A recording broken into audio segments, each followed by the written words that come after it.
وَإِذَا تُلِيَتْ عَلَيْهِمْ آيَاتُهُ زَادَتْهُمْ ঈমানা। মুমিনের 2 নম্বরের কোয়ালিটি গুণ হলো মুমিনের সামনে যখন আল্লাহ পাকের তেলাওয়াত কালামে হাকিম তেলাওয়াত করা হয়, এই তেলাওয়াত করার পরে যার অন্তরের ভিতরে ইমানের পাওয়ারটা বেড়ে যায়, ইমানের পাওয়ারটা বেড়ে যায়, ইমানের শক্তিটা বেড়ে যায়। তেলাওয়াত শুনলে পরে তার অন্তরের ভিতরে আল্লাহ পাকের আজমত আর মহব্বত সৃষ্টি হয়। আল্লাহর কালাম তেলাওয়াতের দ্বারা যার ভিতরে ইমানের পাওয়ারটা বেড়ে যায়, আল্লাহ তাআলা বলেন ওই ব্যক্তিটা আল্লাহর কাছে মুমিন হয়। 3 নম্বরে আল্লাহ তাআলা বলেন ওয়া আলা রাব্বিহিম ইয়াতাওয়াক্কালুন। 3 নম্বরে মুমিনের গুণ কোয়ালিটি হলো মুমিন একমাত্র ভরসা করবে কার উপরে? আল্লাহর উপরে মুমিন ভরসা করবে। বিপদ থেকে বাঁচানেওয়ালা আমার আল্লাহ, বেমার থেকে সুস্থ দেনেওয়ালা আমার আল্লাহ। এই কথাটা যেই ব্যক্তি তার অন্তরের ভিতরে বসাইতে পারবে আর মনে করবে একমাত্র আমার ভরসা হবে আল্লাহর উপরে, আল্লাহ বলেন মুমিনের 3 নম্বরের গুণটা যদি তার ভিতরে চলে আসে, 4 নম্বরে আল্লাহ বলেন আল্লাযীনা ইউকিমুনাস সালাত। মুমিন 4 নম্বরে নামাজ কায়েম করবে, নামাজ পড়বে, নামাজ প্রতিষ্ঠা করবে। মুমিনের 4 নম্বরের গুণ কোয়ালিটি হলো মুমিন নামাজ পড়বে।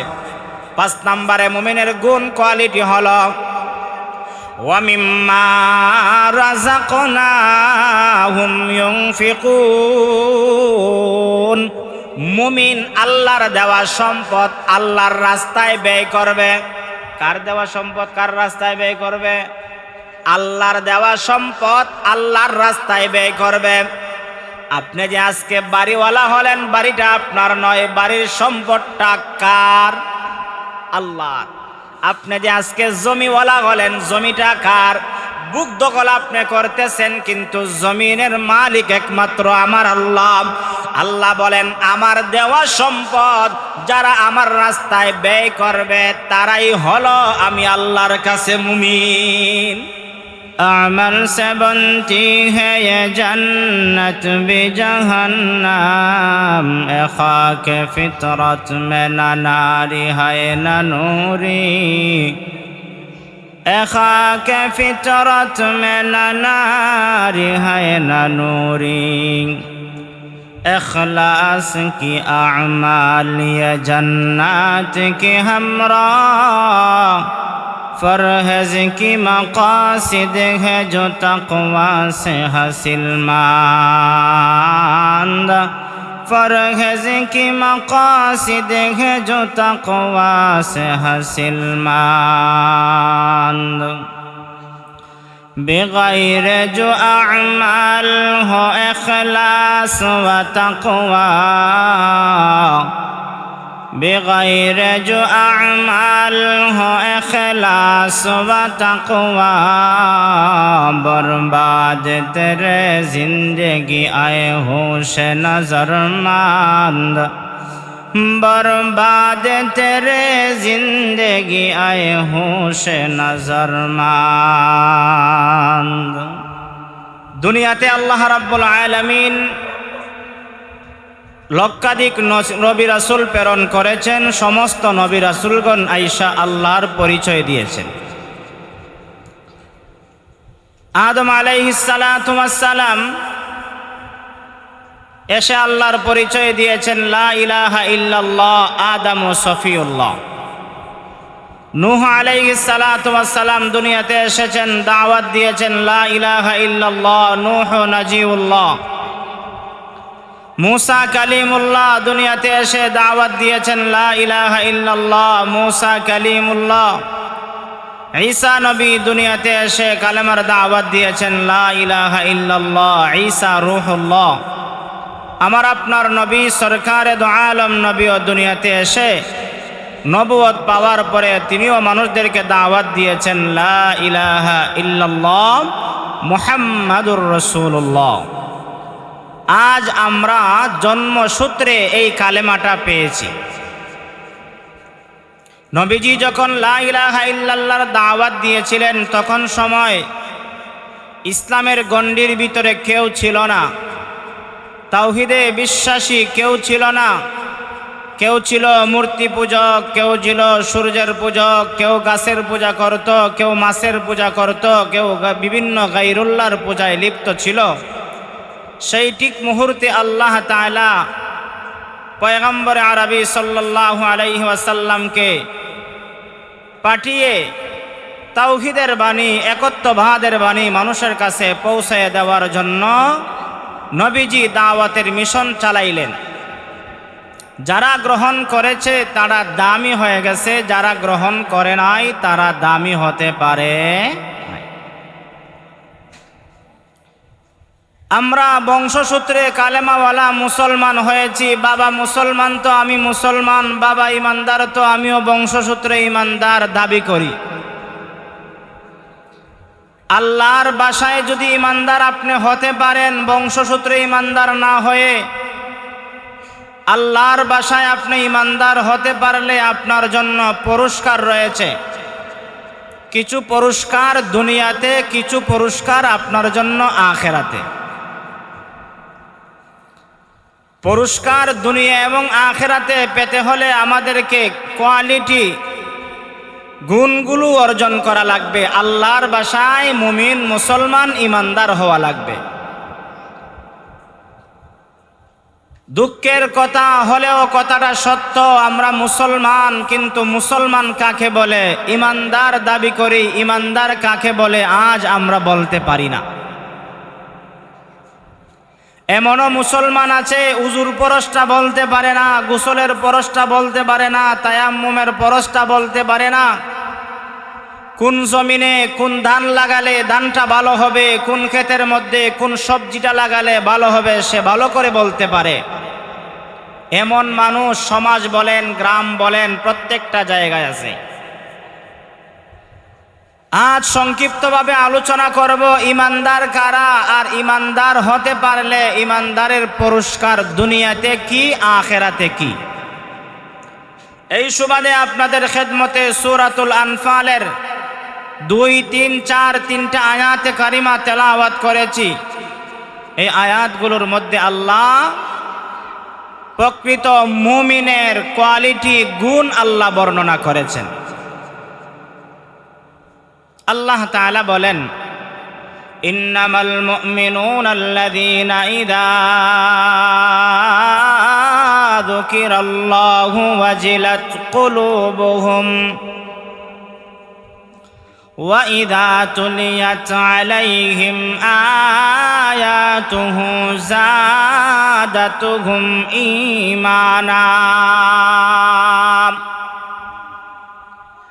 ঈমানা ওয়া আলা রাব্বিহিম ইয়াতাওয়াক্কালুন। আল্লাহ রাব্বুল আলামিন সূরাতুল আনফালের 2 নং আয়াতের শুরুতে বলেন, মুমিন তো হলো যারা, যাদের সামনে আল্লাহ পাকের নাম শোনার পরে, নামটা উচ্চারণ করার পরে যার ভিতরে জালজালা সৃষ্টি হয়। এটা হলো 1 নম্বরের মুমিনের গুণ। যেই মুমিন আল্লাহর নাম শুনবে, আল্লাহর নাম শুনলে পরে তার অন্তরের ভিতরে জালজালা সৃষ্টি হবে, একটা কম্পমান সৃষ্টি হবে। জালজালার ব্যাখ্যা মুফাসসিরিনে কেরাম তাফসীরের কিতাবের মধ্যে উল্লেখ করেছেন। জালজালার 1 নম্বর ব্যাখ্যা হলো আল্লাহর নাম শোনার পরে আল্লাহর মহব্বত সৃষ্টি হওয়া। জালজালার 2 নম্বরের ব্যাখ্যা হলো আল্লাহর নাম শোনার পরে তার অন্তরের ভিতরে আল্লাহর ভয় জাগ্রত হওয়া। 1 নম্বরের ব্যাখ্যার কথা যদি আংশিকভাবে বলি, আল্লাহর নাম শোনার পরে যার ভিতরে আল্লাহর মহব্বত সৃষ্টি হওয়ার কথা, যার অন্তরের ভিতরে আল্লাহর মহব্বত সৃষ্টি হয়, ওই লোকটা আল্লাহর কাছে মুমিন হয়। এবার উদাহরণ দিয়া বলি, আল্লাহর নাম আমাদের সামনে দৈনিক 5 বার মসজিদের মিনার থেকে আল্লাহু আকবার, আল্লাহু আকবার। আল্লাহ সবচাইতে বড়, আল্লাহর চাইতে বড় কেউ নাই, এমন কথা বলে, এমন কথা বলে। এই শব্দগুলো যখন কোনো আল্লাহর বান্দা ইমানদার শুনে, আল্লাহর মহব্বতের কারণে ওই আল্লাহর বান্দাটা আল্লাহর ডাকে সাড়া দিয়া জোহরে মসজিদে যায়, আল্লাহর কুদরতি পায়ে সেজদা করে। আল্লাহ পাকের নামটা শোনার পরে আল্লাহর মহব্বতে আসরের নামাজে যায়, আল্লাহর কুদরতি পায়ে সেজদা করে। আল্লাহর মহব্বতে আল্লাহ তাআলার আহ্বান শুনে ইমানদার লোকটা মাগরিবের নামাজে যায়, এশার নামাজে যায়, ফজরের নামাজে যায়। নামাজের মধ্যে যাইয়া প্রমাণ করে আমি আমার রবকে মহব্বত করি, আমি আমার রব আল্লাহকে ভালোবাসি। এই কথা বলতে যেই ব্যক্তি পারবে আল্লাহর ভাষায়, তার অন্তরে আল্লাহর মহব্বত জাগ্রত হবে। আর যার অন্তরে আল্লাহর মহব্বত জাগ্রত হবে সে মুমিন হয়ে যাবে। সুবহানাল্লাহ। আজ আমাদের সমাজে ওই যে বললাম বাবা সূত্রে মা সূত্রে কালেমাওয়ালা মুসলমান, জোহরের আল্লাহু আকবারের ধ্বনি শুনলাম, আসরের সময় আল্লাহু আকবারের ধ্বনি শুনলাম, মাগরিবের টাইমে আল্লাহু আকবারের ধ্বনি শুনলাম, মসজিদের আশপাশ দিয়া গেলাম, মাগার মসজিদে প্রবেশ করলাম না। এটার দ্বারা প্রমাণ হয়ে যায় তুমি নামে মুমিন ইমানদার দাবি করতে পারো, কিন্তু তোমার ভিতরে ইমানের পাওয়ার নাই। ইমানের পাওয়ারে তোমাকে মসজিদে নেওয়ার কথা। সংক্ষিপ্তভাবে যেই কথাটা বলতে চাই, মুমিনের 1 নম্বরের কোয়ালিটি হলো মুমিন আল্লাহর নাম শুনলে তার অন্তরের ভিতরে জালজালা সৃষ্টি হয়। 1 নম্বর হলো আল্লাহর মহব্বত, 2 নম্বরে হলো আল্লাহর ভয়। একজন মানুষ ইমানদার দাবি করে, কিন্তু তার দ্বারা কোনোদিন চুরি করা সম্ভব হবে না। একজন মানুষ আল্লাহকে মানে, তার দ্বারা কোনো অন্যায় কাজ করা সম্ভব হবে না। অন্যায় কাজ করতে যাবে অথবা চুরি করতে যাবে, নাফরমানির মধ্যে লিপ্ত হবে। এমন সময়ে সে বলবে দুনিয়ার কেউ না দেখলেও একমাত্র দেখেন আমার আল্লাহ, ইন্নাহু ইয়ালামুস সিররা ওয়া আখফা। আমার আল্লাহ সিরও জানেন, খফিও জানেন, আমার অন্তরে কি আছে সেটাও জানেন। 10 বছর পরে আমার অন্তরে কি জাগ্রত হবে দুনিয়ার কেউ না জানলেও একমাত্র জানেন কে? আমার আল্লাহ জানেন। তো আল্লাহর ভয়ে একটা মানুষ চুরি করতে গেল, কিন্তু চুরি করে না। কেন চুরি করে না? বস্তুর মধ্যে হাত দিয়ে দিল, চুরি করবে, কিন্তু হাত দেওয়ার পরে চিন্তা করলো আমি যে চুরি করব, আমি চুরি করব, দুনিয়ার কেউ দেখবে না, কিন্তু দেখবেন একমাত্র কে? আরো জোরে আওয়াজ দিয়া বলেন কে? এটা হলো 2 নম্বরের ব্যাখ্যা।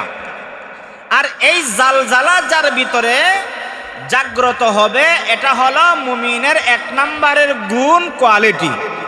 এই বিষয়ে বললে লম্বা হয়ে যাবে, শুধুমাত্র আমি গুণগুলো বলবো। 2 নম্বর হলো ওয়া ইদা তুলিয়াত আলাইহিম আয়াতুহু যাদাতুহুম ঈমানা। মুমিনের 2 নম্বরের কোয়ালিটি গুণ হলো মুমিনের সামনে যখন আল্লাহ পাকের তেলাওয়াত, কালামে হাকিম তেলাওয়াত করা হয়, এই তেলাওয়াত করার পরে যার অন্তরের ভিতরে ইমানের পাওয়ারটা বেড়ে যায়, ইমানের পাওয়ারটা বেড়ে যায়, ইমানের শক্তিটা বেড়ে যায়। তেলাওয়াত শুনলে পরে তার অন্তরের ভিতরে আল্লাহ পাকের আজমত আর মহব্বত সৃষ্টি হয়। আল্লাহর কালাম তেলাওয়াতের দ্বারা যার ভিতরে ইমানের পাওয়ারটা বেড়ে যায়, আল্লাহ তাআলা বলেন ওই ব্যক্তিটা আল্লাহর কাছে মুমিন হয়। 3 নম্বরে আল্লাহ তাআলা বলেন ওয়া আলা রাব্বিহিম ইয়াতাওয়াক্কালুন। তিন নম্বরে মুমিনের গুণ কোয়ালিটি হলো মুমিন একমাত্র ভরসা করবে কার উপরে? আল্লাহর উপরে মুমিন ভরসা করবে। বিপদ থেকে বাঁচানেওয়ালা আমার আল্লাহ, বেমার থেকে সুস্থ দেনেওয়ালা আমার আল্লাহ। এই কথাটা যেই ব্যক্তি তার অন্তরের ভিতরে বসাইতে পারবে আর মনে করবে একমাত্র আমার ভরসা হবে আল্লাহর উপরে, আল্লাহ বলেন মুমিনের 3 নম্বরের গুণটা যদি তার ভিতরে চলে আসে, 4 নম্বরে আল্লাহ বলেন আল্লাযীনা ইউকিমুনাস সালাত, মুমিন 4 নম্বরে নামাজ কায়েম করবে, নামাজ পড়বে, নামাজ প্রতিষ্ঠা করবে। মুমিনের 4 নম্বরের গুণ কোয়ালিটি হলো মুমিন নামাজ পড়বে। 5 নম্বরে মুমিনের গুণ কোয়ালিটি হলো ওয়া মিম্মা রাযাকনাহুম ইউনফিকুন,